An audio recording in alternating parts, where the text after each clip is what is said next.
दिल्ली की नई शराब नीति में कथित तौर पर हुए घोटाले को लेकर जांच एजेंसी सीबीआई ने दिल्ली के उप मुख्यमंत्री मनीष सिसोदिया को गिरफ्तार कर लिया है। इस गिरफ्तारी से पहले कई बार मनीष सिसोदिया से पूछताछ हो चुकी है। इस दौरान सिसोदिया ने आरोप लगाया था कि उन्हें सीबीआई मुख्यालय में बीजेपी ज्वाइन करने का ऑफर दिया गया। अब जबकि मनीष सिसोदिया सीबीआई की गिरफ्त में हैं, 5 दिन की सीबीआई रिमांड पर हैं, तो सीबीआई ने मनीष सिसोदिया से पूछताछ भी शुरू कर दी है। सीबीआई ने सिसोदिया के लिए सवालों की लंबी लिस्ट तैयार की है। जांच एजेंसियां सिसोदिया से गिरफ्तारी के बाद पहली बार पूछताछ कर रही हैं।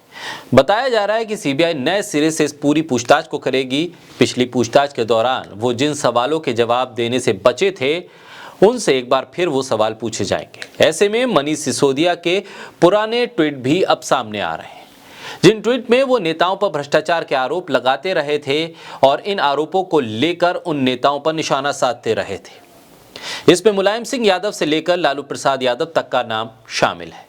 बोलता हिंदुस्तान पर मैं हूं आपके साथ फिरजा शाकिर अली बेग। मनीष सिसोदिया की गिरफ्तारी को लेकर आम आदमी पार्टी ने बीजेपी पर कई तरह के आरोप लगाए। ये कहा कि आम आदमी पार्टी की बढ़ती ताकत से बीजेपी घबरा गई है। इस बीच आम आदमी पार्टी ने जांच एजेंसियों पर भी कई सवाल खड़े किए। सीबीआई ईडी की जांच को लेकर सवाल उठाए।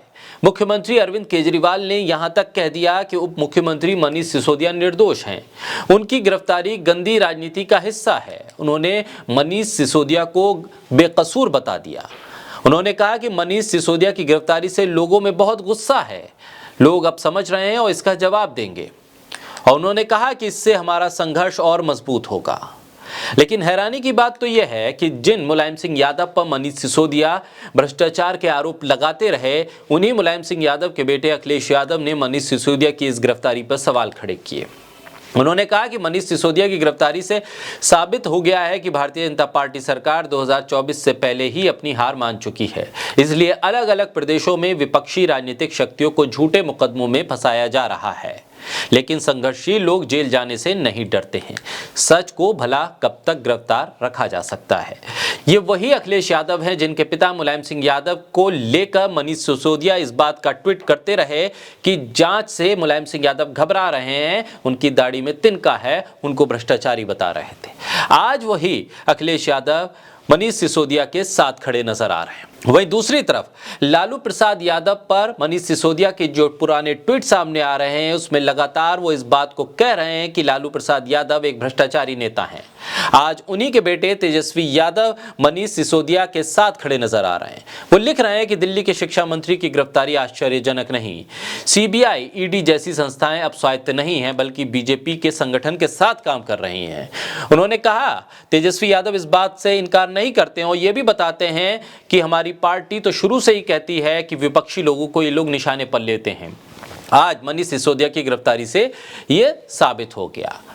इस बीच सोशल मीडिया पर मनीष सिसोदिया के वो सारे पुराने ट्वीट सामने आ रहे हैं जिसमें वो नेताओं को भ्रष्टाचारी बताकर ये बताने की कोशिश कर रहे थे कि अगर वो लोग सत्ता में आते हैं, यानी जिस वक्त आम आदमी पार्टी का गठन नहीं हुआ था, तब के ये ट्वीट और उसके बाद के कुछ ट्वीट सामने जो आए, उसमें ये बताने की उन्होंने कोशिश की कि मुलायम सिंह यादव हों या फिर लालू प्रसाद यादव, ये सत्ता के आश्रय बचते रहें, ये भ्रष्टाचारी नेता हैं और इन्हें सलाखों के पीछे होना चाहिए। ऐसे में मुलायम सिंह यादव को लेकर मनीष सिसोदिया ने लिखा था कि जांच के नाम पर धमका रही है केंद्र सरकार। मुलायम, कमाल है नेताजी, आप धमक क्यों रहें, चोर की दाढ़ी में तिनका।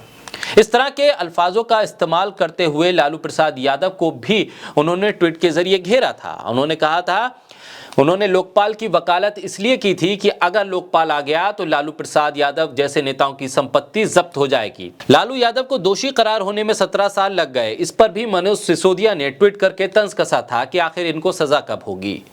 आज जब मनीष सिसोदिया खुद इन्हीं जांच एजेंसियों के घेरे में आ गए हैं, तब वो अब इन्हीं जांच एजेंसियों पर सवाल खड़े कर रहे हैं और बता रहे हैं कि उनकी गिरफ्तारी क्यों की गई है। राजनीतिक द्वेष बताते हैं और ये कह रहे हैं कि जांच एजेंसियां केंद्र सरकार के दबाव में काम कर रही हैं।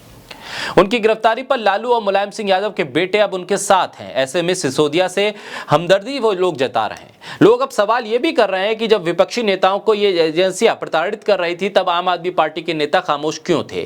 कांग्रेस के नेताओं को जब ईडी मुख्यालय बुलाया जा रहा था, तब आम आदमी पार्टी ने उस पर कोई बयान क्यों नहीं दिया था। जब तमाम राजनीतिक दलों के नेताओं को चोर बताने वाली आम आदमी पार्टी अब सत्ता में आई है। अब जब उसका सामना तमाम तरह की एजेंसियों के साथ हो रहा है, तब वो अपने आप को कट्टर ईमानदार होने का सर्टिफिकेट दे रही है। क्या अब ये समझा जाए कि कट्टर ईमानदार का सर्टिफिकेट भ्रष्ट व्यवस्था नहीं दे सकती है? विपक्षी पार्टियों ने मनीष सिसोदिया की गिरफ्तारी का विरोध करके ये बड़ा दिल दिखाया है कि राजनीति में अगर विपक्ष के किसी नेता पर आंच आती है तो विपक्ष के बाकी नेता भी साथ आते हैं। सवाल तो यह है कि कांग्रेस के नेताओं को जब ईडी मुख्यालय बुलाया गया तो आम आदमी पार्टी ने आखिर वो विपक्षी धर्म क्यों नहीं निभाया? विपक्ष के साथ नजर नहीं आने वाली पार्टी अब सिसोदिया के मुद्दे पर विपक्ष को क्यों याद कर रही है?